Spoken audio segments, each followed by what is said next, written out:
your life is not just valuable when you live it, it's not just valuable because you live it. It's valuable because of what you stand for during that life, the things which you embody, the things which you aspire to. And we think that for the person we're considering in the info slide, life for him has not been, or her, has not been a gift, it's been a curse. We free them from that curse on opening government, and we're proud to stand behind that. The argument we're going to make is simple. The person who is likely to live in that sim is one who is going to have an immensely more happy, more fulfilling, and more satisfying life than the person described in the info slide. And that is something that is within the interests of the actor. The second part is the more interesting part. First, let's explain why it is the case that you're going to be just a far happier and more fulfilled and satisfied person within the sim. I first want to explain why your life within the status quo is something that is just really genuinely terrible. Because I know, they're going to say, oh, well, you're an average person living in modern society, and it's not that bad because you have running water and good things, and people in the past haven't had that. But let's actually take a second here. Firstly, you live paycheck to paycheck. This means that you have massive economic stress. You're constantly thinking about whether you're going to be able to afford rent next month, whether you're going to be able to feed yourself next month. This isn't just stress that you think about, in the moment when you're paying your bills. This is a cloud of stress that just exists above your head whenever you're making a decision. It prevents you from having fun. Even when you're in the pub with your friends, if you have those friends and if you can afford to go to the pub, when you laugh, there's not, there's something always on your mind that kind of makes that kind of pleasure more dull. Moreover, this can get worse. Most people who live paycheck to paycheck will at some point face just complete unemployment. Very few of those people will, instead become very wealthy, for example, and significantly improve their lives. Secondly, you have no meaningful long-term relationship. You think you failed.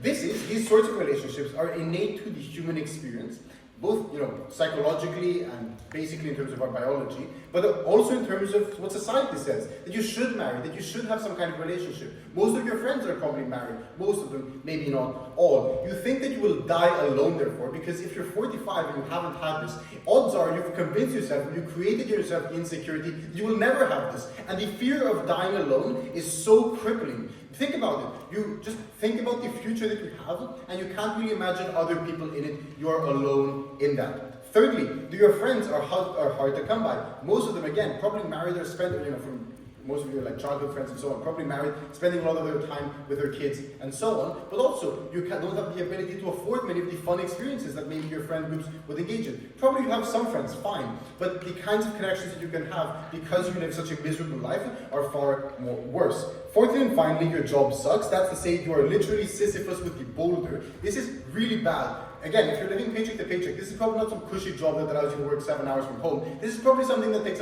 like 10 hours of your day. And 10 hours of your day spent doing something that you find is genuinely miserable, being just a cog in a machine, is incredibly draining and prevents you from enjoying your life really at all. What's the comparative? Firstly, I think you choose the character. That's to say, you can choose hobbies that you think you like. You can choose to remove insecurities that you may have in terms of your appearance, for example, that for most people are genuinely crippling and harm their ability to just interact generally because their sense of self is so diminished. You can choose to have the kinds of relationships you want. Maybe your sexuality is something that you weren't allowed to explore in your normal life because you lived in a particularly conservative society, for example. You can now choose to experience that in the Sims. No, you can get to have the job that you would like to have. You're probably going to choose to be wealthier in order to not have the kind of stress that you've been living for with all of your life.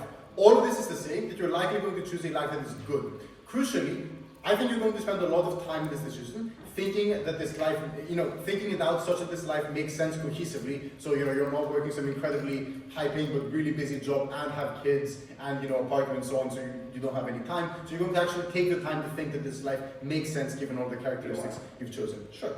You can pick to be gay, but there's no guarantee you would be gay. It's up to what the player chooses, like everything else in your life.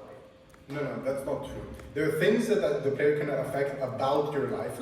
That is to say, they can choose, for example, that certain things happen in terms of you get the firm you work at closes down, or your house gets upgraded, or whatever. But it's absolutely the case that you can choose, as I said in the info slide, what you look like. You can choose your preferences. You can choose who you want to be in that sort of case. Secondly, I would say that the average player who plays consistently likes the game for its intended purpose. The average player isn't going to play the game in order to just make everyone divorced and unhappy and go around destroying and killing people. Because again, it's the average player who plays for a long time. That sort of thing might be fun. You boot up the game once and you do it. Also, most of the Sims games don't have those kinds of features. So realistically, we're talking about someone who's sensible and is going to try to make sure that their Sims have a good and meaningful life in some way or another.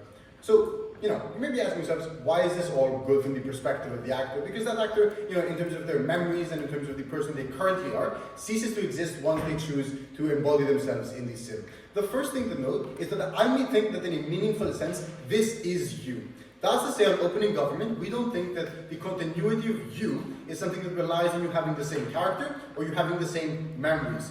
Think about the victim of a horrible war. That is a person who has experienced horrors. That is a person who is incredibly insecure, incredibly afraid. Fast forward 20 years later, and they're a perfectly functioning member of society that have things that they love, that have passions that they care about, that have, maybe a wife and children that they care about deeply. That's a very different person. Maybe they've blocked out, and very plausibly, they've blocked out all of their memories from the war, or a lot of them, because, of trauma, and that's how they coped with PTSD. So, that's a very different person. But it's still meaningfully you, because that is the person you transformed into in a process of transformation. And I think very meaningfully, the person you become is you, given that you choose. You go through the process of creating this person, of choosing the preferences, and therefore they are the product of you in a way that makes them you in a meaningful way. Secondly, even if it is not directly you, you can live vicariously through the person you create.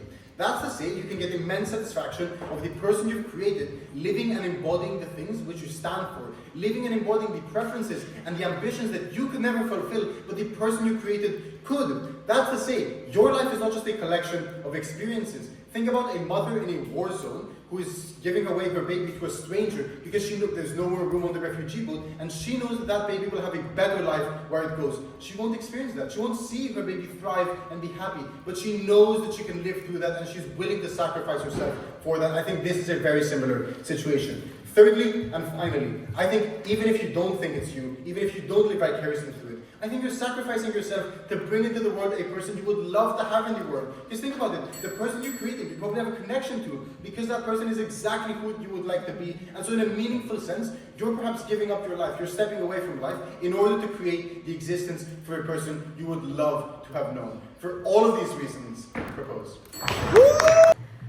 So in 3, 2, 1. So first of all, what did the opening government talk about? The idea of dying alive.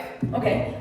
Well, I have two rebuttals to this. So first of all, you're probably not going to die alive because you have many mechanisms that you can cover yourself in, right? You still have your colleagues, you still have your friends, you can have a pet, you can have the idea of getting into a long-term relationship, or you can have short-term relationships. You can just get the joy from life in other ways, which I'll explain anyways. But the idea of dying alive doesn't apply to this case, I think, because even if you don't have a lifelong partner, you still have someone, and you still have people that you can share your life. And second, even if this is not your choice, you still can create happiness in your life. And second of all, they told that you can choose the character, you can choose to be healthier, wealthier, or prettier looking, etc. You still can choose everything. You can choose either you can be an average person, or you can just choose one determining quality. You can just be wealthier and worse looking than your average self, or worse and best looking, but you're going to be poor, because that's how things work. So your life is going to be exactly the same as before because you're average, or B, worse than your life. Salih will explain why it will be worse because they're controlled by the average player. But considering these two things, even if you live a better life, which will argue you won't, are you willing to give your free will over this? So, why can't you be happy? Even though you are living in a shithole right now, as a 40-year-old man, you don't have a stable, you don't have a relationship, you don't have a stable job, etc. You still are stabilizing yourself, right? So consider these two people who have won the lottery, $1 million, and who have been in an accident that paralyzed them for life. There have been studies done, and even if there's not studies done, in 2 years, you're probably going to be stabilized yourself. You're not going to be pathetic about yourself. That man who has been paralyzed still lives his life, right? He goes on to be like a motivational speaker, or he finds some purpose in life. He finds a way to make them exist in the society. He finds a way to exist as a person as a whole. And even if he doesn't do that, he still has his family, he still has his friends, he still has a pet, he still has things in life that he can be happy for. So when you consider this, you stabilize yourself, so you're not going to be, in 6 life, in 5 years of time, you're not going to be much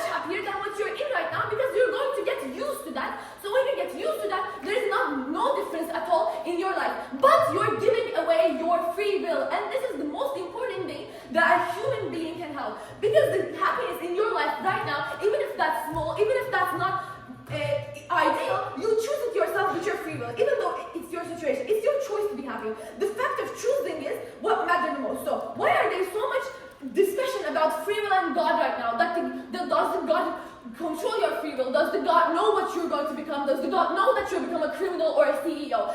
Most of the religions right now even say that it doesn't. In Islam, in Christianity, the God doesn't know. The God doesn't interfere with your free will. You still have a free will. Why does it even happen in there? Because the God is omnipotent. Like it has all of the power in these religions, but still it doesn't interfere with your free will. Why? Because people want to believe in their life that they have free will. They have to believe that, because if they don't have any agency over their life, if they don't have any say over their pains or their happinesses, they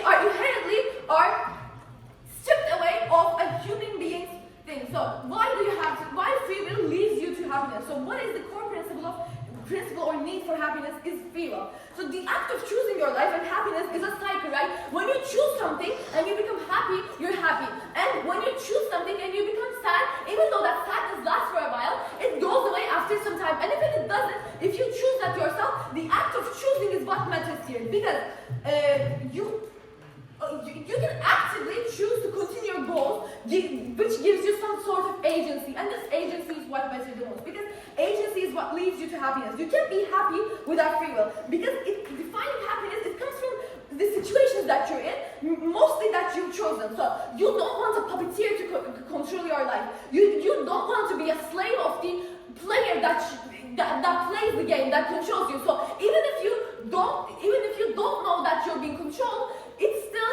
strips you away of your agency, because you have to choose that while you're living. While you're a 40-year-old man that doesn't have any spouse, etc., you have to be willing to give up your agency, which you can't, because that strips you away from your humanness. You're just a character in a game now that is controlled. So we argue that even you'll realize that you're being controlled, right? Because the player who plays that probably won't make any good choices, or even if it does make good choices, you're going to be put in so much of bad, which Salih will explain later.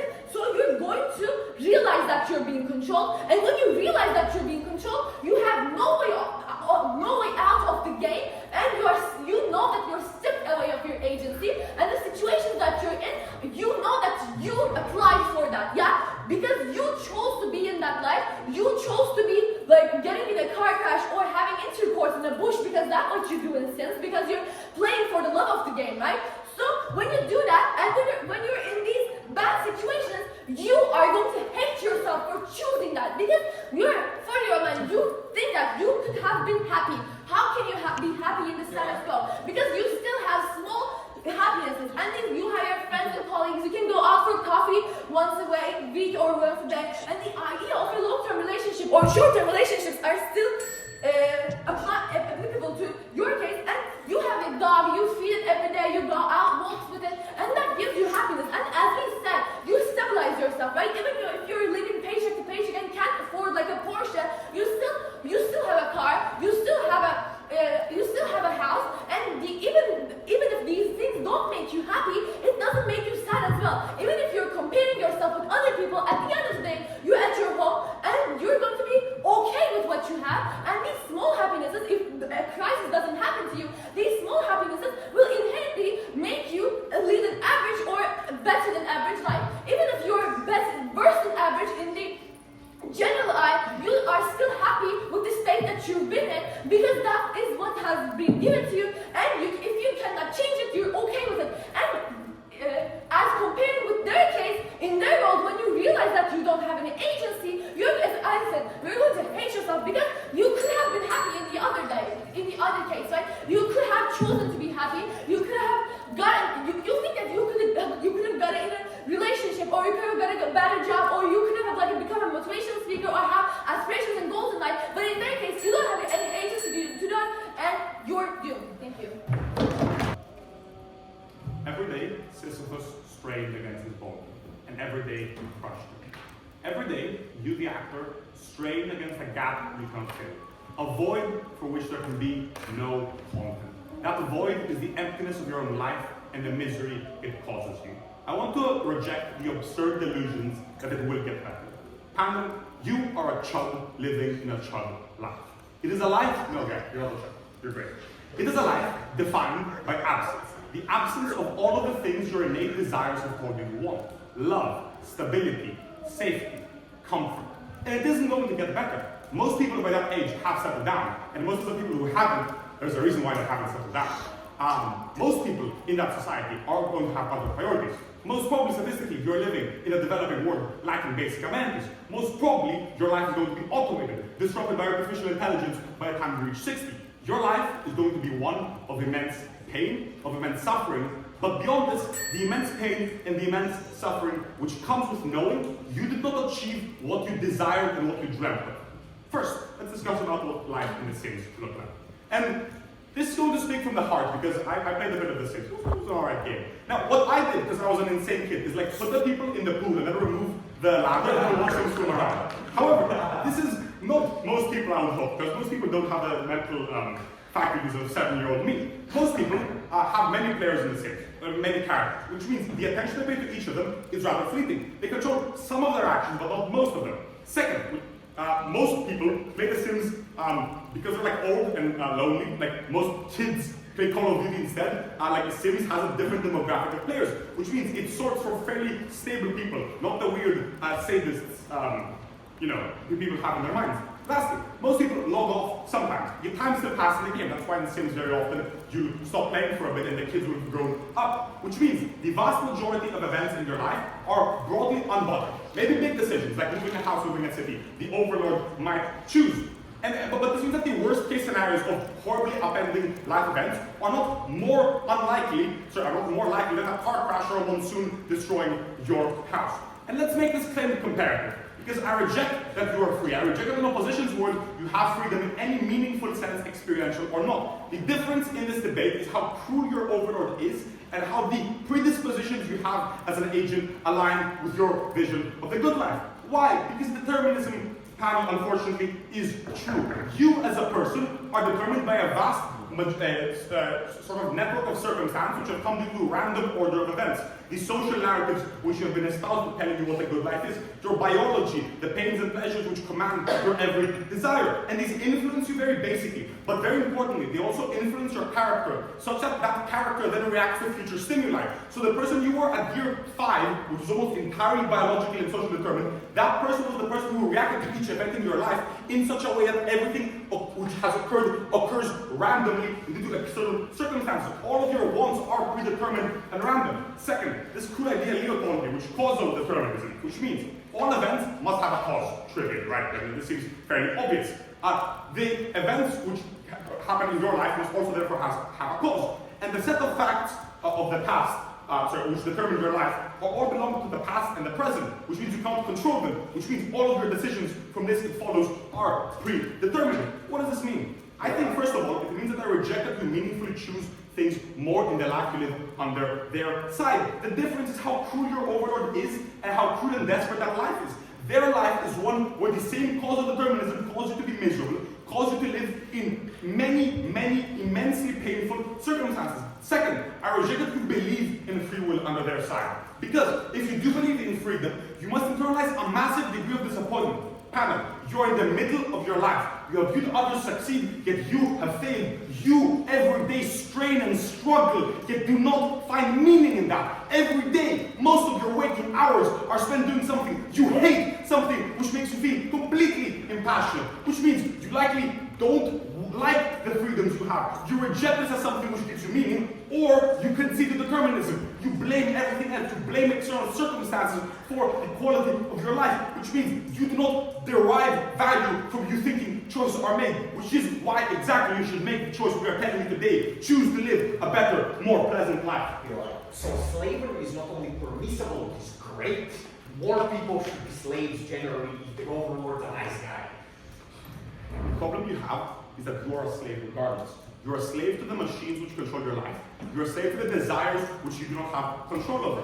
I want you to consider someone who genuinely doesn't like themselves because of who they are. It is cruel to force them to remain that person. It is disregarding their desires and their agency. It is a worse slavery for you to not be able to choose to be the person you want to be. It is it's like having a slavery to your desire. If in your heart you want to be a good person, but your desires make you do wrong things, that is wrong. And I would rather keep you in a cage so you can't do those desires if you so wish to, because that would be a better reflection of what gives your life meaning and what you in that life prioritize. It will not only be experientially more pleasant, but it will also be more so a respect of your agency and dignity as an actor, because that's what you choose to give meaning to your life. And I think there is a vast amount of problems with this.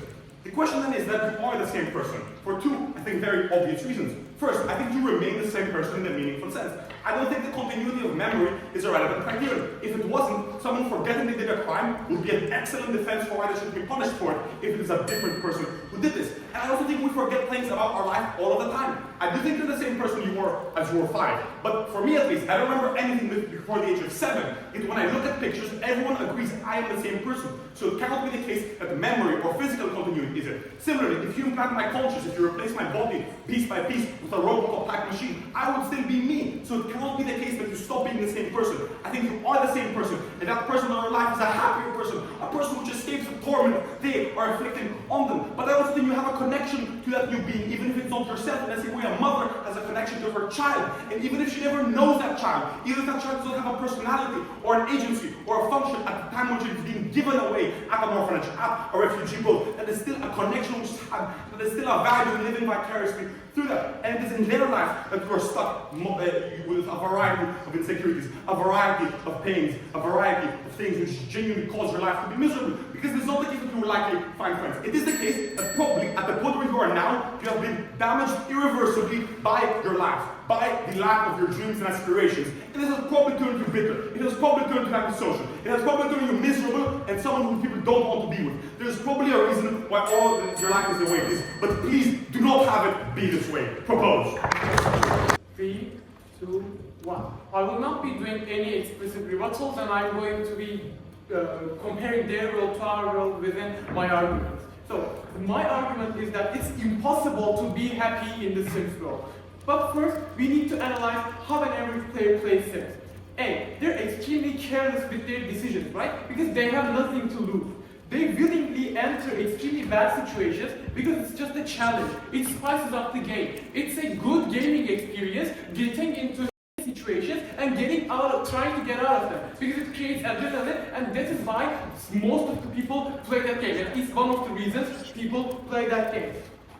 And if your life goes, another reason is that if your life goes to complete, they probably will get bored, right? Because getting a negative life over and over is not a very entertaining thing for the player. Because when they get bored, they will probably leave your character and open up a new character to play with. But what happens when they abandon you as a character?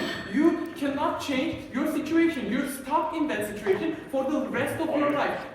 Yes, we agree that Sims characters can interact with their own intelligence, but they can only do minor acts. They can never change their situation as a whole. They need the help of the player to do that. When the player gets bored, you're stuck in that situation for the eternity of your life, which will wear you down for the rest of your life, and which is way worse than your current life. I can take the QR before I go. Yeah, even if they sort of like destroy your house and then just fuck off, you can act as a person differently. If you have the desires, the skills, the resources you create in your person, you can recover from that another, which is probably much better than life in the misery you're currently experiencing. Okay, let's differentiate how NPCs in Sims and how people in real world live. We probably can agree that if the player controlling you leaves you completely, you will probably have an intelligence of an NPC in Sims, because then how will it be different than real life, right? There must be some difference. And these characters only act minorly, only act with characters that are close to them. They never try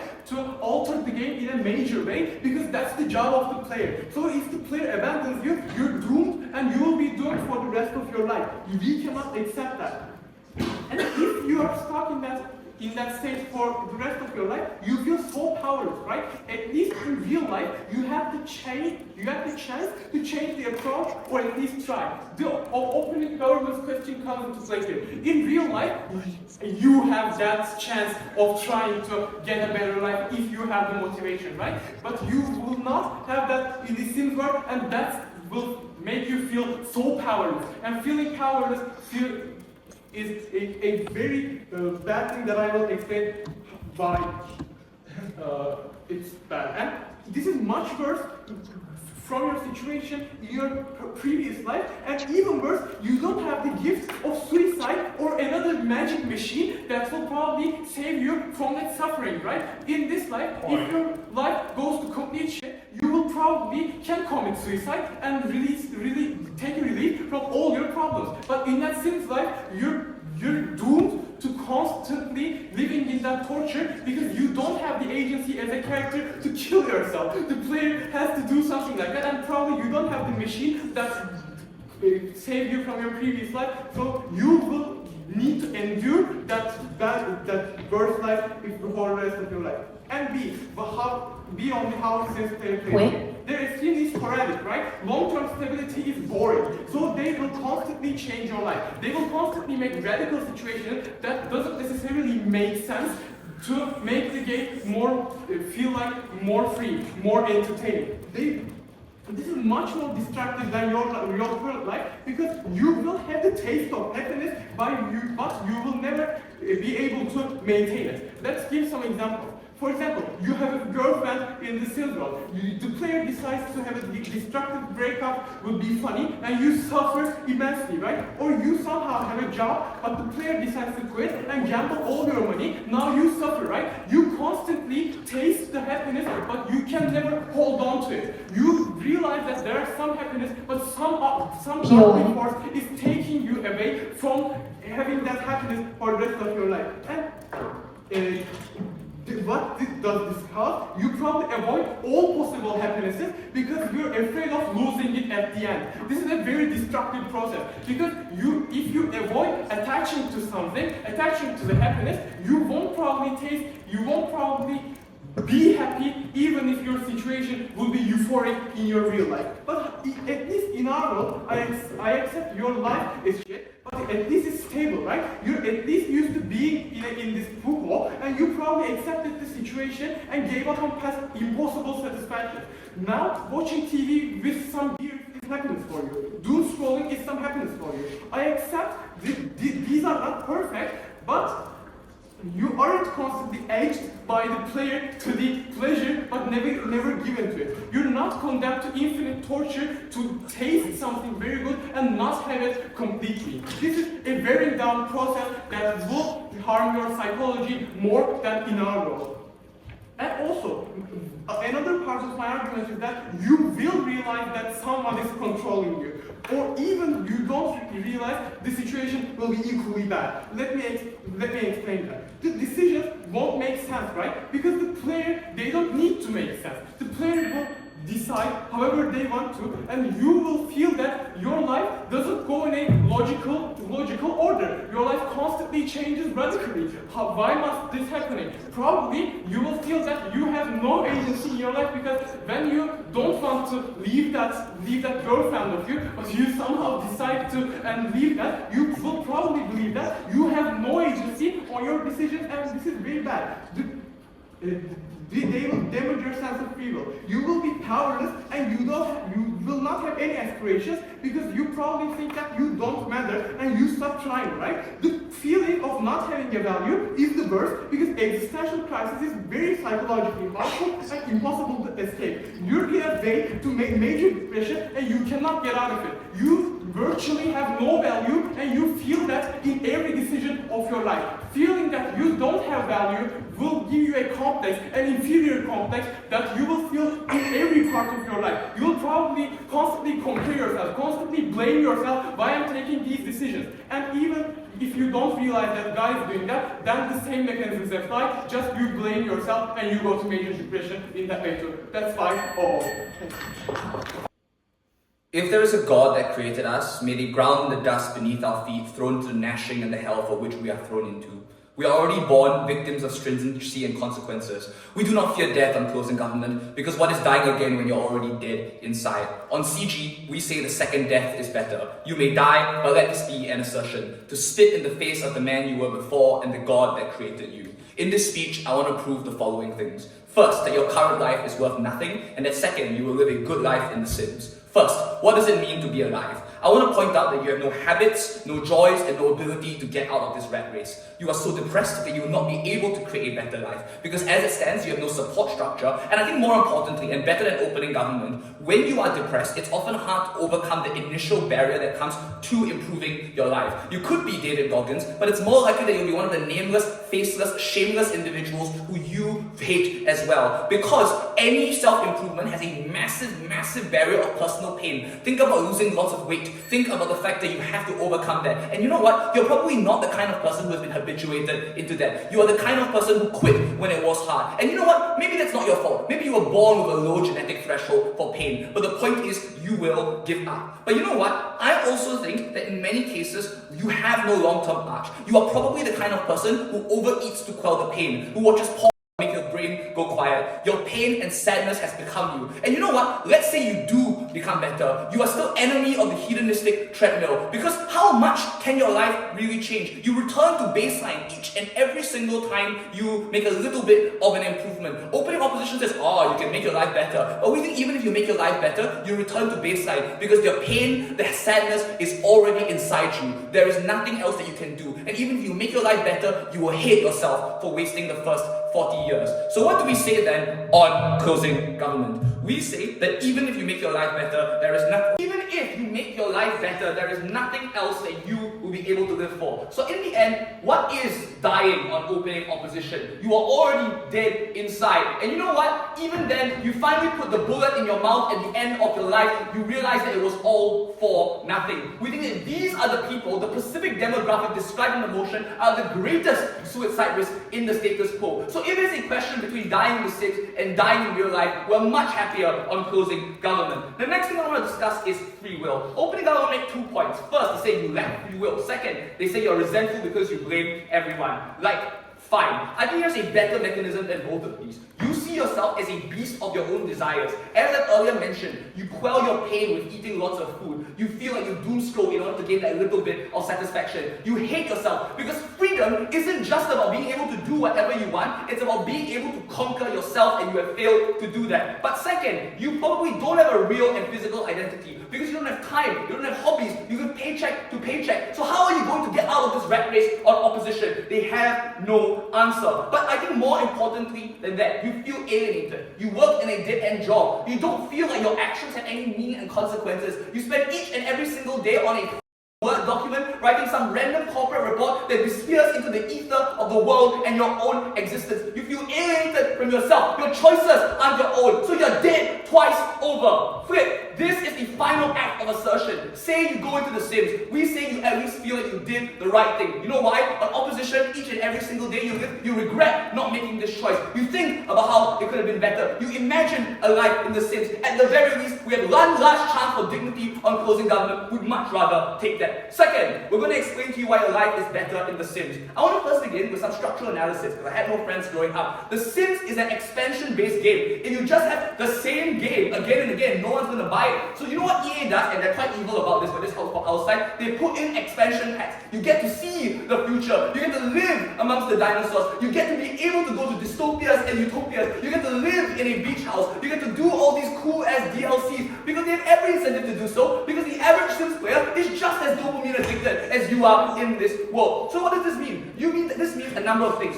One, your life is never the same. Each and every single day is different. Like, you know how cool it is? You wake up, you got a mansion all of a sudden because the player has built it for you overnight. This breaks the hedonistic treadmill analysis I talked about earlier. We're the only team in this debate to explain why each and every single day you wake up, you're excited to wake up in the morning. You live a different and better life. You live a world in which you are able to actually be yourself. But then they say, oh, you'll feel like these are not actually your own emotions. How do you know? How do you know? I think it's much more likely that in The Sims, you say, oh, I'm hungry, so you choose to eat. You feel like, the player makes you eat, right? Because so you still in some way choose and control your own emotions in many of these cases. But I think also, right, think about who plays The Sims, and I want to expand on this. The player is likely to capture these experiences because the player themselves uses The Sims as a form of escapism. Like, if they just use The Sims to torture someone, what the point. Like, most people use the Sims themselves as a way to live vicariously through you, to be nice to you in many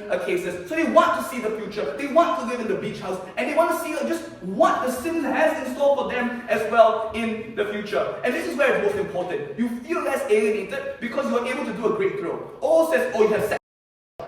That sounds fun as fuck, right? And you're actually able to do all the things that you could never have the time, agency to do because you were always a slave and prisoner to your own life. This is awesome. You beat the Hedonist channel, you live a great life. I'm sure Tori will rebut you properly. Okay, people probably want stability, right? The idea of waking up someday and a fucking dinosaur tries to eat you is a very scary. Great. I have two responses to this. First, why do people want stability? I want to ask you a question. Why do you do debating? It makes you so stressed and not happy.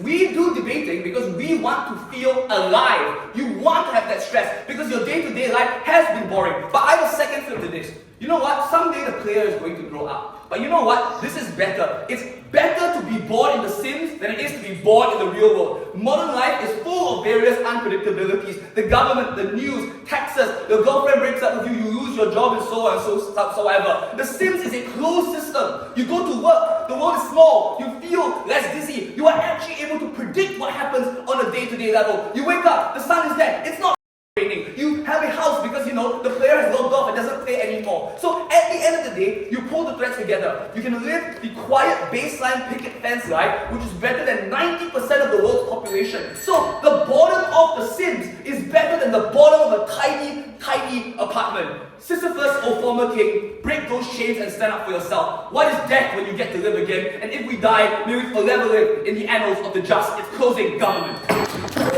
Okay, let's start with the generic part. 4 reasons as to why they will torture you. Firstly, notice how they play the game to express their frustration. This looks like them put into a similar situation that you've been throughout there with the life of the player, and this situation being very torturous for them to express this frustration and this anger they have with the real world. Secondly, it allows you to experience fantasies that you're not able to experience in the real world. Things that are taboo for this particular way, for instance, hurting people. Thirdly, there are only so many good things you can do in this particular way. This player is experienced in this particular way, so he may start doing bad things in this, right?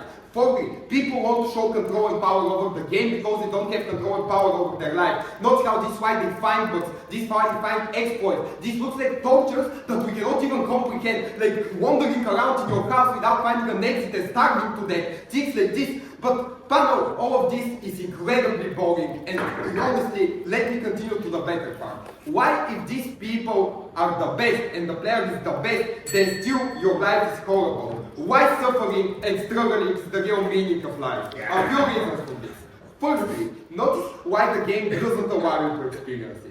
The game wants the player to have access to as many things as possible. This is not a hard game. This is The Sims in this particular way. Right? It is meant for you to have escapism from your own life. So you're not meant to struggle with anything. Secondly, there is no uncertainty. No matter what you try to do, you know that you're going to win at some point. Even if you don't win now, after trying, you're going to win again. This is something you know for certain. After you have had some experience with the game, nothing is interesting anymore. Thirdly, games need to have a payoff because there is a lot of competition in this gaming market. So in the end of the day, they can't allow you to fail and to not be able to do something because you simply jump on to the next game that gives you more dopamine, that gives you more escapism in this particular way, that makes you feel what this game doesn't allow you to feel.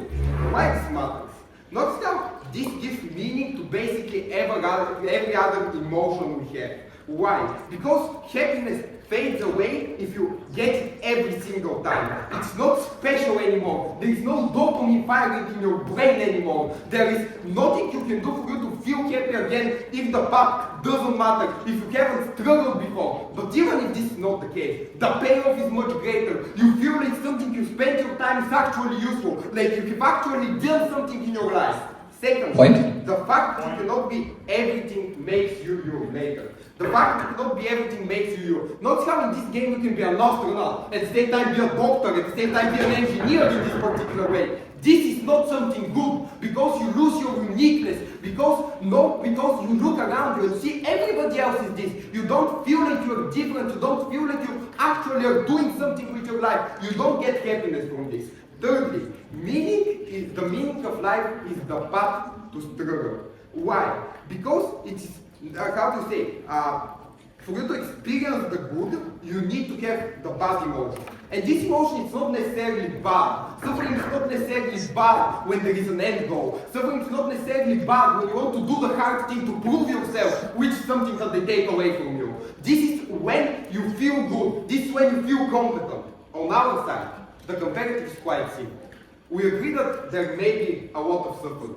We agree that this person may not live the best life and all the things they say. However, this struggle leads to good payoffs.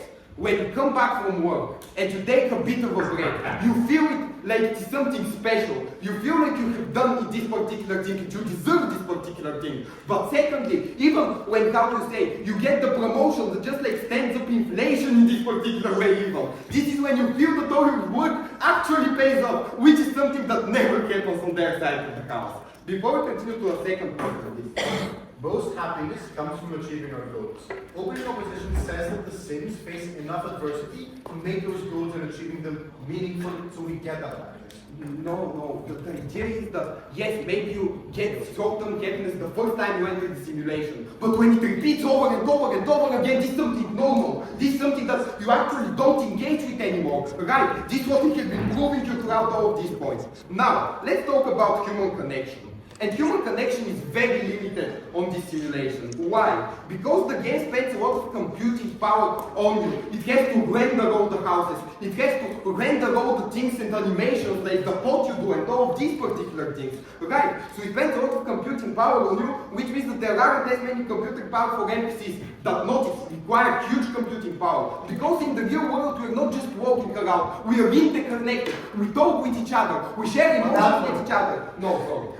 It's how to say, it is similar in this particular way to actually having the human emotion, but it's not even close. Right? Secondly, people can't tell you no. And this is because the player does not want to hear no. The player does not want to hear no because he has heard no throughout his life, throughout his day at work, throughout all of these things. So he doesn't want to have no, and he wants to be in control. And this is important because this is when, how to say, yes, this is important because you want to hear people tell you different things. You want to have uniqueness with your interactions. You don't want your interactions to be all the same. But thirdly, you can't make the NPCs very complex. Because the player is going to get attached to them, and if he makes the wrong choice, the NPC will go away. So you need to make them simple, you need to make them replaceable. Fourthly, notice how the player doesn't want to talk with the same people over and over again. Because they get boring, because they look the same, because they talk the same. So he makes you talk to different people. This is bad, because this doesn't make deep connection. Because asking 100 people what they had to lunch isn't important in your life in this particular way. Right? Now, why is this important? Experiences are valuable if you share them with others. Your excitement, your emotions, your feelings about things. Because otherwise, you're much more likely to forget them. You're much more likely to get rid of them and just go on to the next thing in this particular way. So you don't feel happy. This is why, for instance, Harry and others stop really being as addicted when they're socialized in society, when they have people with whom they can share their fears and feel connected and feel understood in this way. Secondly, and very importantly, every important relationship comes from human emotions with other people. This looks like love, trust, and now you don't have any of this because you feel that everything is fake. In a world in which they say you are alone, we believe you're more alone, actually on their side. Notice how on our side, you still have some friends. Because there are tons of lonely people all over the world that can come and meet each other because they have the natural desire to do this. You have your family with whom you want to spend time because they're actively getting older and have nobody and feel empathy to them. In this point, we believe you have some people on their side to never have anything called. Panel, you are already dead even if you aren't physically dead. You died when you lost contact with your last childhood friend. You died when you laughed truly and happily for the last time. And you died when you stopped appreciating all the small joys of life, like the smell of the warm coffee that you made in the morning. And that was the case from CG, right? But this death happened mentally already. You killed yourself already at the point where you could never feel any future happiness, and that this physical choice was much better even if you had to die a second time. 3 things I'm going to talk about in this speech. First, free will. Secondly, on whether you will ever find happiness in the status quo. And third, why you will find happiness in the Sims world. First, on free will then. I think OG spends around 2 minutes talking about determinism. And they tagline briefly that you don't want to believe in free will because you're resentful because your life sucks. I think Gareth is the one who tells you why this actor feels like they have no agency. Why you feel like a beast and a failure to society. Even if you want to believe in free will, you are too jarred and you are too traumatized to allow yourself to believe this. When the girl that you chose did not choose you back, or when the job that you chose never contacted you back. But secondly, Gareth tells you that you never felt like an agent with your own identity, which means that you don't feel like you have free will as an exercise of who you want to be anyways. CO's point then of losing your identity or losing your uniqueness doesn't work here, because you never felt like you created an identity in the first place. You were just a victim of your circumstances, and you just fell into the birth lottery of who you are, especially at the 40-year-old point. The implications of this then are that OO's main point kind of fails, right? They never prove why free will is something that this 40-year-old cares about. We prove that even if it is, you don't feel like you have it in the status quo, and the trade-off is huge. But I think Gareth also flips this. Choosing to end this life, to go to The Sims, is perhaps one of the moments of the highest agency in your entire life. Sadly, it is why many people who choose medical-assisted death feel like that is the moment where they have the highest level of dignity and agency, because it is a choice that they make. Even if it is a negative choice, we think that it is still something that they feel like they have entire control over, rather than continuing to live in a life that never treated them right. So free will is either negligible or better on government's world. Secondly, why you never find happiness in status quo. And here, OG says your status quo is miserable because you live paycheck to paycheck and you don't have relationships.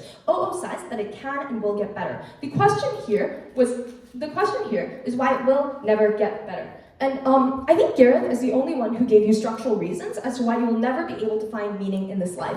Firstly, in terms of the mental health of this person, the fact that your depression is literally a shackle on you. It is why some people cannot get up in the morning to clean their rooms, or why some people can never even brush their teeth. That is the impending negative effects that mental health and depression has on you. But secondly, the fact that you already hate yourself, the fact that you already feel dead inside, which means that you feel like you have nothing to live for, and improvement is not important at the end of the day. Why was this a winning contribution then?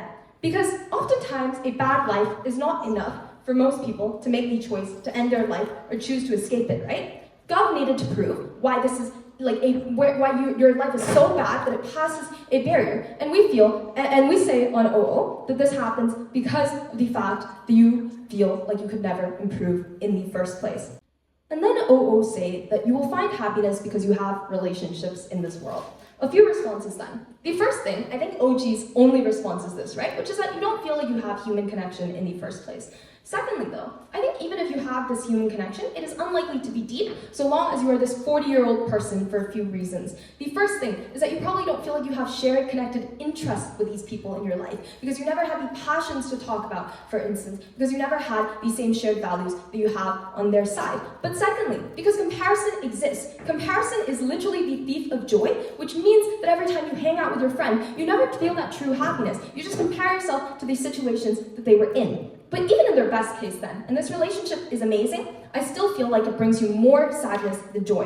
Why is this so? This is because of anticipatory grief that exists. Because you are a 40-year-old person who feels like if your parent, who's probably at this point 70 years old, dies, or if your friends leave to get married, you will be left with no one and nothing. That anticipatory grief often impairs you. It often hurts you, even if it hasn't happened yet. Even if you still have your parents, that anticipatory grief is enough for you to always feel that dread in the real life world, which means that these relationships will never bring you the true connection that you wanted to have, the true happiness in the status quo. The third thing I want to talk about is why you will find happiness in the Sims world. OG's extent of analysis here is that the sim player will be relatively nice to you and allow you to explore different things. I think Gareth was the one who specifically told you about the specific structural mechanisms that are unique to the Sims game, which means that you will have things to explore. For example, the fact that the profit motive of this game developer means that you live in an expansionary world that continues to expand year through year. But secondly, I think Gareth is much more charitable here.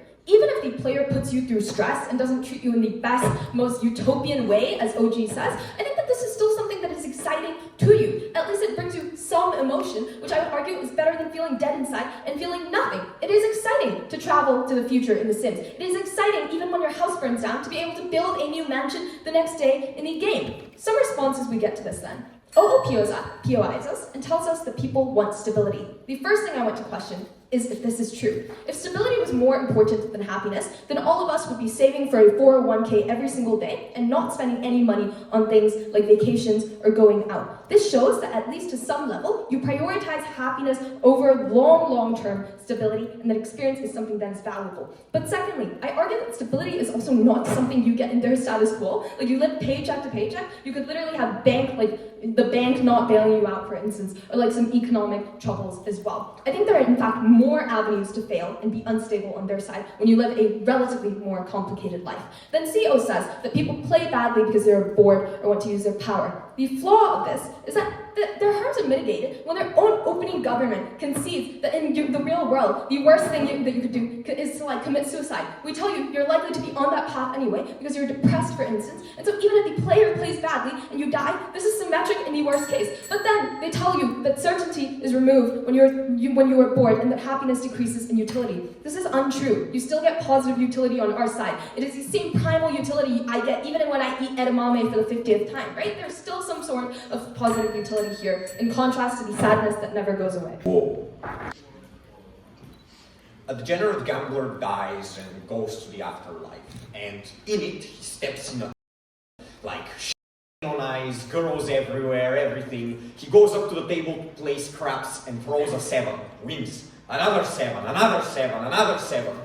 And he's happy, he's ecstatic, money all around him. And he turns to the man next to him, he says, you know, I thought I was gonna go to the other place, not this one. And the man turns to him, his eyes blood red, and says, this is the other place. There is no joy in constant victory, in constant ease. This is my serious intro. My non-serious intro is, you lose one Worlds final and people don't think they have to respond to you for more than 10 seconds, brother. What the is this? Like, oh, Zero Whip is gonna respond to you. Where? Maybe I missed it, bruh. What the happened here? We give lots of things that don't receive any response. This is the beautifulness of closing opposition. All I have to do is explain why these things are important. We 4 reasons why you don't get connection. If I literally explain why connection is important, I win by default almost. I love debating sometimes. Firstly, 7 wins against everything else in the debate. Because everyone says, your life will be good, your life will be bad. 7 ways in which we win against this clash. Or I think there are 7, maybe I've miscounted. The first is, we win on the simple utilitarian metric. Because, look, I don't want to debate a stupid debate about what is more likely. Are they going to treat you nice or are they going to torture you? Like, some people are going to treat you nice, maybe some smaller group of people are going to torture you. We accept this, right?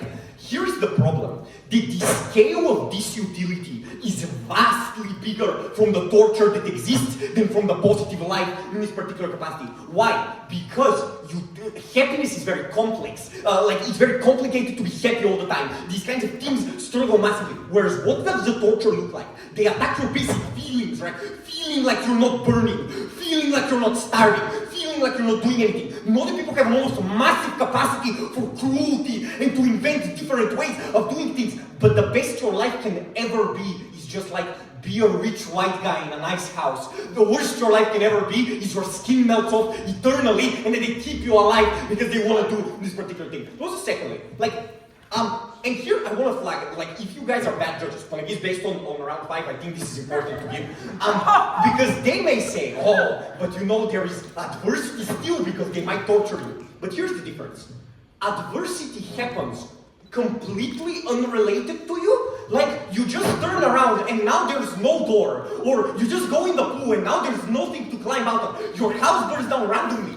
Your input has no effect on the output. It is why you never feel good at a point where the struggle is fake. It just randomly happens that God punishes you sometimes, and sometimes He gives you everything. But how you perform doesn't matter at all. It changes nothing, right? You always win no matter what. It's just sometimes your house will burn down after you build it. know that this gives a substantial amount of lack of meaning to your life, where you feel you're not in control, where you feel these kind of things occur. Happiness on our side is at least partially what you do. Why? Because you know you can fail. You are capable of not achieving something, so you know you're capable of winning. On their side, all your happiness, you know for a fact doesn't happen because of you, because you have never failed at the things you attempt. Thirdly, why is this like... Okay, now thirdly, I have before the crazy way a different way, which is clearly utility and disutility adjusts based on your life, right? Like if you only ever experience happiness, happiness fades comparatively more. They don't experience happiness particularly deep, right? Why making money is a good thing always, why experiencing or living in a nice house doesn't fade. People talk about this all the time in this particular capacity. And look, they themselves analyze, they say, oh, you have the worst expectations of your life on our side. Yeah, and then when even a relatively good thing happens, you feel massively happy about this, you feel massively beneficial about this. But on their side, this never happens because there is never a knowledge that what you're doing will fail, never a knowledge that what you're doing will lead to some kind of failure in this particular capacity. Fourthly, like, why is suffering even a bad thing? I don't necessarily understand, right? Like, okay, I get it. Your life sucks, right? And it's terrible. But I think this gives meaning to people. This allows them to experience things that are on the spectrum of human emotions. It allows them to experience. Many people find massive meaning in suffering, right? Many people who like go and be priests in the mountains in order to be enlightened in this particular case find this is the meaning of their life. The difference is when this suffering is arbitrary, when the suffering is not something you can choose, not something you can control, versus an fact when that meaning can be birthed from something you do. Fifthly, I think there's just a greater contributor to feeling than, like, is your house big? Which is, do you have connections to other people? Why is do you have, like, this received no response. Why is do you have connections to other people a greater contributor to happiness than something else? Well, the first reason is that all of these feelings massively, like, you have no basis of comparison for why they're valuable. You have no one to share them to, no one to know if you're doing better or worse than that, no one who can sympathize with you when you suffer, no one who can do any of these kinds of things. Also, secondly, like, I think that people have a natural desire to want to be remembered, a natural desire to want to be loved, a natural desire to experience things, to be reflected in other people, the same way that God created them in His own reflection in this particular capacity. Very dramatic, but true, I know, in this particular case. Therefore, this massively exists among people. We see constantly people prioritizing. Yes? There are thousands of sims in each word, and the player only really intervenes once every now and then in a few sims. So really that doesn't matter, and if you're dead inside, connection doesn't happen on your side either. Well, firstly, connection does happen when you're dead inside because everyone is dead inside, right?